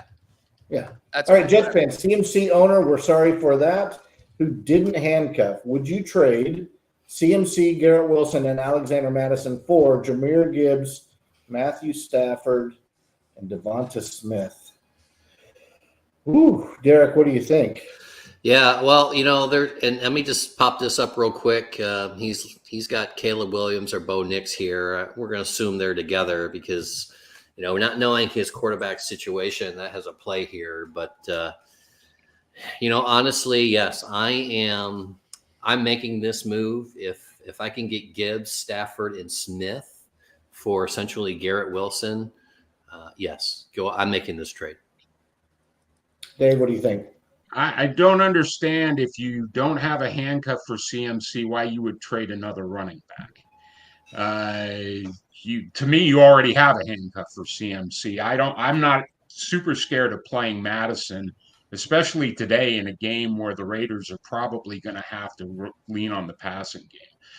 I don't like the trade, but I don't have any context here. So my answer is no, but I could understand making it, especially in context of the quarterback question.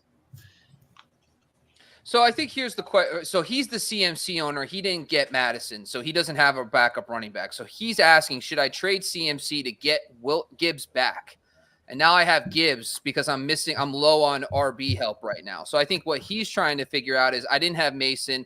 I had CMC. I don't have a running back right now. I need to go get one. So he's willing to give up Garrett Wilson in the deal to bring back Smith and Stafford. Now, my opinion on this is that number one is Stafford he's probably a slight upgrade there. So I think Stafford versus those 2 rookie quarterbacks makes sense. So I like the upgrade. Jahmyr Gibbs is going to get you points right away. By the way, CMC might be out a month, might be 6 weeks. We don't know how long this is really going to take. He's only on short-term IR, but he could be out longer. So I think if you could get Gibbs, take it. Stafford, and even Devonta Smith. I know I love Wilson probably more than most people, but Smith is now playing in the slot, that CeeDee Lamb role. Honestly, if I was the other team, I don't think I'm making this deal. I would just keep Gibbs myself. I'd be like, no, I'm good. Like, unless it's only been 1 week. If I was 6-0 and this happened, then maybe I would pick up CMC for the playoff stretch. But it's only been 1 week. I still need to win. So I think on the other end of this, I actually think I would keep Gibbs, Stafford, and Devonta Smith personally. Yeah, if he can make this trade and get rid of the headache that is CMC right now, and get Gibbs, Devonta, and if he plays Stafford until Caleb Williams gets better, if we assume that Williams and Nix are starting quarterbacks, then I think this is a smash deal right now. But I'm with Bob. I don't know that the Jahmyr Gibbs owner wants to accept that headache.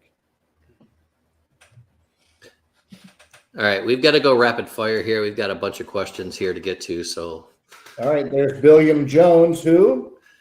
Billiam Jones. Yep, need a flex. McConkey, Jaden Reed, Ty Johnson, Justice Hill. For me, it's Jaden Reed. Yeah, Jaden Reed for me as well. I don't love it. Reed's a little banged up, but I'm going to take him out of these 4. No, I'm not doing this. I'm not doing the Malik Willis experiment myself. I'm stepping away from Reed. McConkey on the road, no thank. You know what? I'm gonna go with McConkey. Sue McConkey. Yeah, and Ty Johnson already played on Thursday, so he's not part of the discussion. I think it means Tyler Johnson. Good point. He could mean for the Rams. Yeah. All right, Bill, you missed our talk on guillotine. Just a quick recap. We love it, and come back and talk to us about it more another time. We're all about it. Well, there's our discussion right there. All right, Bob, you're a tight end guru. So if Derek and I have to bench, and Epic Fail has to bench a tight Ingram, is it Gesicki? Is it Ertz? Is it Juwan Johnson, your favorite? Or is there the young man from the Browns?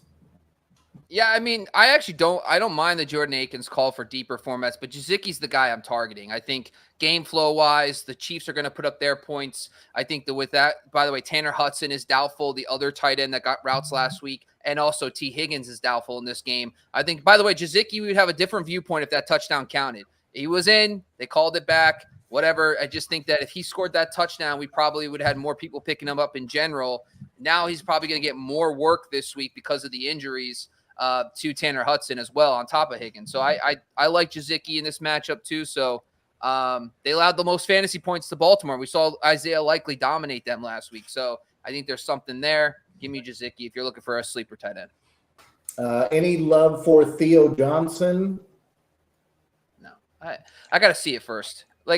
Giants, I'm not trying. I think Neighbors is probably Wandale is probably the guy I prefer. If you're going to go deep name Giant, pick Wandale. I'm not going to go Theo Johnson there. All right. If you want another deep name, Hayden Hurst, by the way. Hayden Hurst, revenge game against Carolina. Carolina has been a little bit suspect against tight ends. So, I mean, they allowed touchdowns to Foster Morneau and Juwan Johnson last week. They allowed a boatload of points. So I think that Hayden Hurst could be another deeper name if you need it. Yeah, if Parkinson happens to be there as well, that's another name I like. Yeah, that's what I was just going to say. Other than the names I mentioned, Parkinson's another one I'd look for. Yeah. All right. I don't think we have a Parkinson option. We don't. No, Gesicki is the name for us, Matt. Yeah. Well, I'm starting him too. We're gonna have so much fun today. Look for the text thread where Bob gets yelled at over text for picking the right guy. Love it. Sometimes, Bob, I would rather you almost be wrong sometimes because it's more fun. But today I need you to be right. Yeah, I know. I hear you. I'm not happy about either. I hate being right. Epic fail. We agree. Colby Parkinson might be the best option if available. If not, we're going to pivot to Gesicki with Akins as our third place name. Fair? Sure. I'm going to go Hayden Hurst. Longest one-word answer ever. Yes.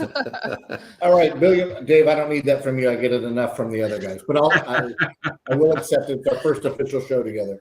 All right. Actually, Dave, I'm good with sass towards Matt only. If you want to give sass, throw it up to Matt. I'm good with it. Clark Kent, absolutely not. Yeah, same for me. If we had news on Brown being out, then maybe, but there's just so much uncertainty there. If you have Brown, Dotson is the guy you want to have on, and just in case. But no, in this case, no, I am not picking up Dotson with the intent to start him over Ridley or Zeke. Yeah, for me, Dotson's got to show up. There's no way I'm picking him up. And I prefer Mooney over Dotson, but I still don't think I drop Ridley or Zeke for Mooney. Only because it's the Monday night matchup. All right, full PPR from Mr. Jones. Need a running back and a flex. Gus, Justice, Jaleel, Rashee Rice, Jamar Chase, Chris Godwin, DK. So one of each. Yep. Running back and a flex. Wow. His wide receiver room must be insane. Is that Jamar Chase or Chase Brown? It's got to be Chase Brown, right? Chase Brown, yeah. Chase Brown.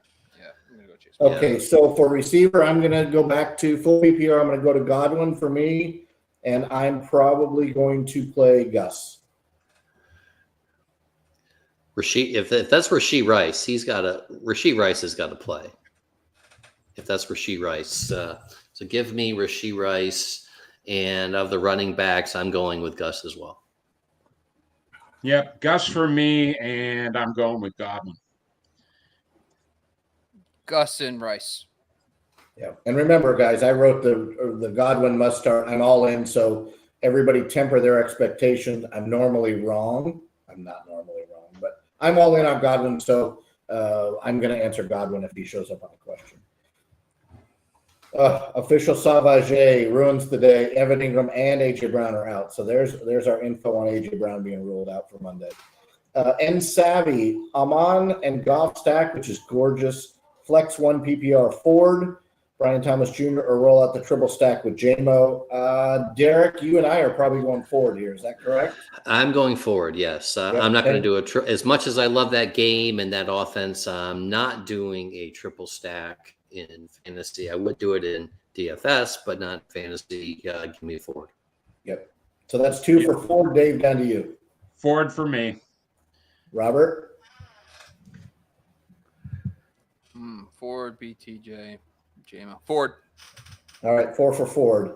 Lance West asked Jaden Daniels or Kyler. This is probably a lot closer than people would have imagined after they got out of the draft. I'm going to give Kyler another week, and I want to see it one more time out of Jaden Daniels. Yeah, same for me, Kyler.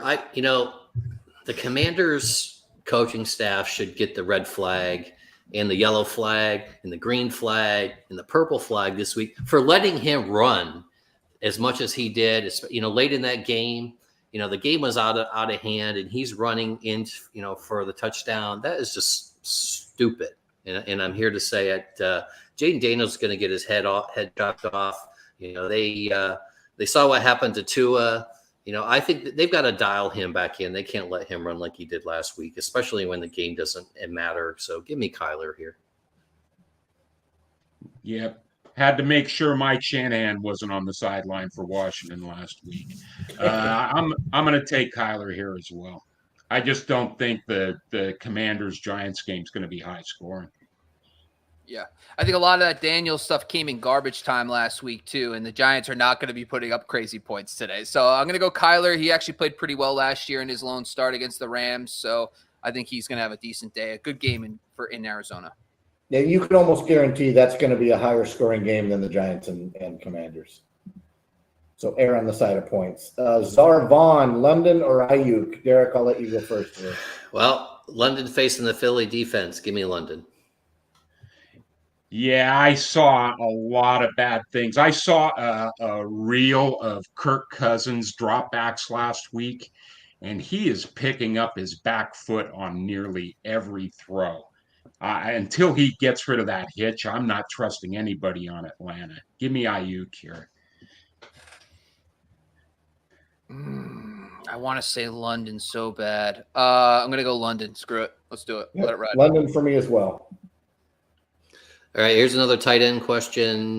We already talked about Akins, but what about Freiermuth? Are you picking up Freiermuth over some of those other tight end names that we talked about? To me, Freiermuth is far and away the better tight end, but I don't love Freiermuth with Justin Fields. Cole Kmet was fine last year. Cole Kmet was fine last year with Justin Fields. I don't think it's an issue. I think history. I know your history. I got it. Yeah, no, I hear you. I hear you. Give me Freiermuth. Yeah, Freiermuth for me too, over Akins. Yep, for sure. Yeah, Freiermuth over Akins. Yeah, make it 4. The only reason Akins is starting is because Njoku's injured, so go with the better player. All right, Lance, Kyler Murray. Yeah, that was this question. He asked it a second time. I just wanted to make sure that he knew that we addressed it before we move on to the next one. We all work Murray over Daniels. Yep. 10 minutes. Marius, full PPR, flex, Pickens, Ridley, or Pitts. Thank you. You're welcome, Marius. Here we go. Derek, which one do you like here? Give me Pitts. Yeah, I'll take Pickens. I don't love the matchup, but I'll take Pickens there. Pitts for me as well. I think I'm going to lean Pitts because I don't like Pickens against what's his name, Surtain, who just shut down DK Metcalf. So for that reason, I'll go with Pitts. Boy, it's been the Chuba Hubbard show, ladies and gentlemen. So welcome back to the next iteration of what the hell should I do with Chuba Hubbard? Chuba or Javonte this week, full PPR. For me, it's Javonte. Javonte.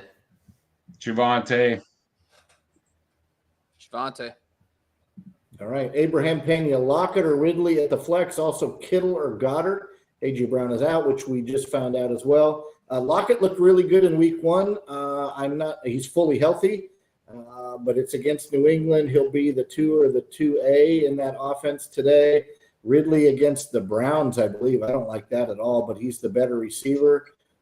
So to me, this might be a start your stud. So give me Ridley and give me Kittle over. Well, wait a minute. A.J. Brown's out. Give me Ridley and give me. No, I'm going to go with Kittle. Ridley and Kittle for me. Same. Yep, same here. Same. All right. Juan Pena Jr., who for my wide receiver 1 and 2, running back 1 and 2, and flex. So we're looking at 5 players. All right, Derek, deep breath. Breece Hall. Kenneth Walker has been ruled out. Is that correct? That's correct. Yes, he's out, yeah. All right. Breece Hall, Jerome Ford, Kyron Williams, Josh Jacobs. Let's do running back first. I'm going to go Breece Hall, and I'm going to go Kyron Williams. Yeah, I'll do the same. Yeah, Hall and Williams for the running backs. Breece and Kyron for me. Start with 2 running backs, Bob. Yep, same. All right, 2 receivers, Jacoby Myers, Mike Williams, Calvin Ridley, Alec Pierce, DJ Moore, Tank Dell. For me, I am going DJ Moore for sure, and then I am going to lean towards Tank Dell and what I think will be a pretty good opportunity for him to get back on track, and I think Stephon Diggs is not going to go for 2 touchdowns today. Yeah, of those names, the potential is with Moore and Tank Dell for me. Yeah, I'm not ready to trust Ridley yet. Give me the same, DJM and Tank Dell. Bob picked 2 receivers, starting at Jacoby Myers. Yikes. Jeez, man. DJ Moore, Tank Dell, or Ridley. 2 of those. I'm going to go with Moore and Dell. All right, so that's a unanimous. Flex for me is Jerome Ford. It's not close. Ford. Yeah, Ford here too. Ford. All right, so we're all in agreement. For you, Juan, one more time. Breece Hall, Jerome Ford, Kyron Williams, DJ Moore, Tank Dell. Set it and forget it. Zay Flowers for me. Yeah, I'm not getting cute. I'm going to just go with a better matchup and go with Flowers. Yep, Flowers here. Baltimore is facing the Raiders. Sure. Yeah, let's go Flowers. There we go. Perfect Shedinja. Perfect Shedinja. Half PPR. Fields or Purdy. And for flex, Javonte, Rashid Shaheed, or DeMarcus Robinson. I am going to go Purdy, and it's half point PPR. I'm going to go DeMarcus Robinson, who I am significantly invested in. Purdy and Williams for me. Yeah. Fields and Javonte for me. Oof. I'm going to go Purdy. And I'm going to go – give me Shaheed. All right. Sorry about that. Perfect. We're all over the map on that one. Lance West is back. Full PPR. Ladd McConkey, Brandon Cooks, Cortland Sutton. Cortland Sutton's off the discussion for me. I don't like his matchup this week. We've talked about the Ladd game. Are they going to have to score a whole bunch of points? Probably not. No Jake Ferguson. Give me Brandon Cooks. I don't love it, but I'll take Cooks this week.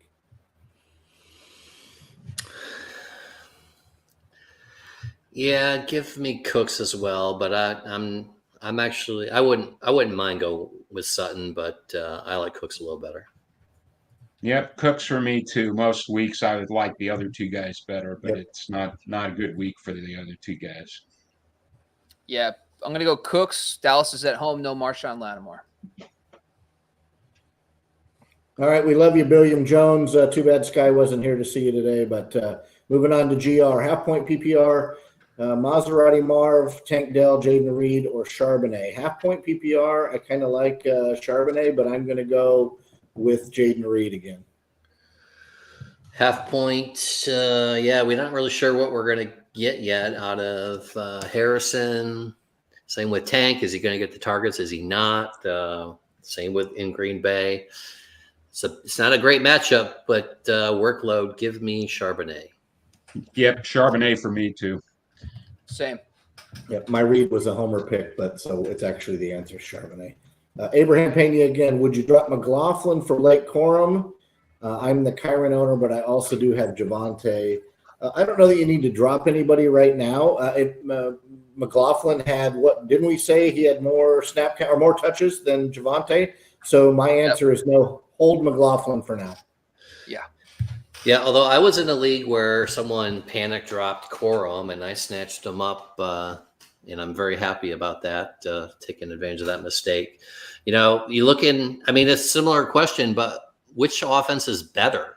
You know, and it's the Rams offense versus the Broncos offense. So I don't hate it. I think McLaughlin has more immediate value, but if you're just looking for a handcuff long-term stash, I don't hate going after Corum. Yeah, I kind of disagree. I'd try to get Corum, but I'm not dropping McLaughlin for him. I think McLaughlin, when they're trailing, I think he's going to be the guy to have. So right? let me ask this. He also has Bigsby and Chandler. Are you dropping one of those other two, keeping McLaughlin to get Corum? Maybe it's like dropping Ty Chandler for Corum? Yeah, I'm not sure I'm dropping either of those guys for Corum either. You know, in redraft, there, you know, you're playing week to week, and Corum didn't even touch the ball on offense last week. He's playing behind Ronnie Rivers. Like, I mean, as of today, he's playing behind Ronnie Rivers. Ronnie Rivers is the one who got the touches behind Kyron. So, like, I understand we hope that that Corum is the guy, but like, we're taking a huge leap of faith. If Kyron goes down, that Ronnie Rivers wouldn't be the 1A. Maybe it's a split between those two. Like, there's no guarantee Corum just leapfrogs Ronnie Rivers. If Corum was a healthy and active, I would understand maybe, but he wasn't. He was returning kicks. So he's on they use him for special teams. So I'm not dropping for Corum. I'm good. Yeah, I'm with you there as well. I agree with Bob, which means I probably agree with everybody else. There you go. All right, before we get going, Matt, did you make a tight end move yet or no? Yeah, we added Gesicki. I'm moving Ingram out of my other line. So all right. Like I've got crazy eyes. That's you why. Did make the move. We're at 6 minutes before kickoff. You made the move? Correct. Right. I did, and the only other move I got to decide is Zach Ertz or Chig in for Ingram in another league. Oh, I gotta do my bet. All right, Cooks or Reed. We don't have any context here, so Cooks or Reed. Cooks. Assuming half PPR. Yep, I'd take Cooks. Same. Yeah, I'm going with Reed. Cooks. If that's DJ Moore or Jameson Williams, maybe. Yeah, I would assume Jameson Williams. Yeah, I'm going DJ Moore. Yeah, same for me. Yep. Moore, and it's just been announced that Keenan Allen is doubtful. So all the DJ Moore then. Yeah, I'll take DJ Moore then. Worthy, Demarcus Robinson, Brian Thomas Jr. half PPR. I'm back to Xavier Worthy all day. Yeah, give me Worthy as well. Yeah, Demarcus Robinson for me. All right, so we got some input back from our conversation before with Fields. That must mean gut feeling telling me it's Fields. If your gut says Fields, go with Fields. I like Purdy.